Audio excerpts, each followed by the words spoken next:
তর্ক পরে। আমি বলছি আপনি নামাজটা স্টার্ট করেন। আমি বলছি না যে তারা ওই 20 রাকাত পড়বেন না 8 রাকাত পড়বেন। আমি বলছি যে আপনি পড়েন, 2 রাকাত হইলেও পড়েন। আমি বলছি যে আপনি ঈশান নামাজ 15 রাকাত দরকার নেই, আপনি শুধু 4 পড়েন। আমি কি বলছি সুন্নত বাদ দিতে? আমি বলছি যে তুমি পড়ছো না, শোনো, ভয় পেও না, ঈশান নামাজ 15 রাকাত তোমার উপরে ফরজ নয়। আমি তোমাকে না করছি না 15 রাকাত পড়তে, আমি বলছি যে তুমি নামাজই পড়ো না, 4 পড়ো। এই 4 রাকাত ঈশা না পড়লে তুমি মুসলিম নও, 3 রাকাত মাগরিব না পড়লে তুমি মুসলিম নও, 4 রাকাত আসর না পড়লে তুমি মুসলিম নও। দেখো আমাকে দোষ দিও না, বুখারী খোলো, সালাত অধ্যায়ে যাও, আযান অধ্যায়ে যাও।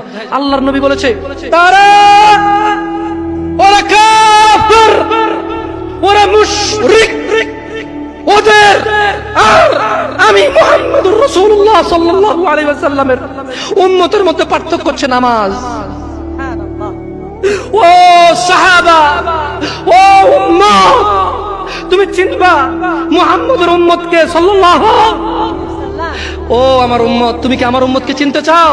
শোনো, তারা যারা আমার উম্মত না, আর এরা যারা আমার উম্মত, ওটা আমার উম্মত যারা নামাজ পড়ে না আমার উম্মত। তুমি আল্লাহর নবীর উম্মত ছাড়া কিভাবে মুসলমান হবা? তোমাকে আমি বলি নামাজটা ছাড়ি প্লিজ। তুমি যে যে অপরাধে লিপ্ত আছো ছেড়ে দাও, চেষ্টা করো, কিন্তু নামাজটাকে তুমি এখন থেকে করবা। তোমার ফজর মিস হওয়া চাই না। তুমি যদি সারা জীবন নামাজ না পড়ো আমার যায় আসে না। তুমি যদি সারা জীবন নামাজ পড়ো আমার কিছু লাভ আছে। তুমি নামাজ পড়লে নাকি আমি আমার লাভে কথা বলছি। শোনো, তুমি নামাজ না পড়লেও আমার লাভ আছে। কি? ইন্নামাল আমালু বিন্নিয়া। আমি নেকির উদ্দেশ্যে কথা বলছি, আমার নেকি হয়ে যাবে। কে ঠেকাবে? তুমি তো আর আল্লাহকে ঠেকাইতে পারবা না। তুমি নিজেকে না নামাজ থেকে বিরত রাখতে পারবা, আল্লাহ যদি নেকি দিয়ে ঠেকাইতে পারবা? তাহলে আমরা সবাই মিলে বলি আল্লাহর দিকে তাকিয়ে শেভ করিয়েন না। দেখেন, এটা অনেক কিছু না, এমন না যে শেভ করলে আপনি একেবারে কাফের হয়ে গেছেন, মুশরিক হয়ে গেছেন, এমন না। লজ্জা থাকা উচিত। কিভাবে কাটতেছেন? কিভাবে? মহিলার ওঠে না, আপনার ওঠে, কেমনে কাটতেছেন? গলা কেটে দিবেন? কাটবেন না কেন? এটা হারাম। এটা কাটাও তো হারাম। শুকর খাওয়া কি? তাই তুমি নামাজ পড়ো না। তোমার বাপে ভাত খায় তাই তুমি ভাত খাও। পাকিস্তানের রুটি খায় তাই ওরা রুটি খায়। চাইনিজরা এইভাবে লাঠি দিয়ে খায়, ওরা লাঠি দিয়ে খায়। শোনো, তুমি বলতে চাচ্ছ তুমি শুকর খাও না কারণ এটা হারাম, তুমি মিথ্যু। তুমি একটা চরম মিথ্যাবাদী, ধোঁকাবাজ। তুমি বলছো তুমি শুকর খাও না, এটা হারাম না? তো তাহলে তুমি নামাজ না পড়ো তো হারাম, তা তুমি কেমনে ছেড়ে দিচ্ছ? এই যুবক, তোমাকে যদি বলে ন্যাংটা হয়ে হাঁটো, হাঁটবা কেন? কেন কেন ন্যাংটা হয়ে কেন হাঁটবা না? কি নোংরা কাজ? নামাজ পড়ো না, তোমার শরম লাগে না? শুকরের মদ কি? রাস্তায় হেঁটে মদ খেতে পারবে? কার সাহস আছে? এখানে সাহসের অভাব নেই, বাপরে বাপ। এই কথা বলে আবার কারো সাহস জায়গায় দিতে চাই না, তবে অনেকেই চাইবে না।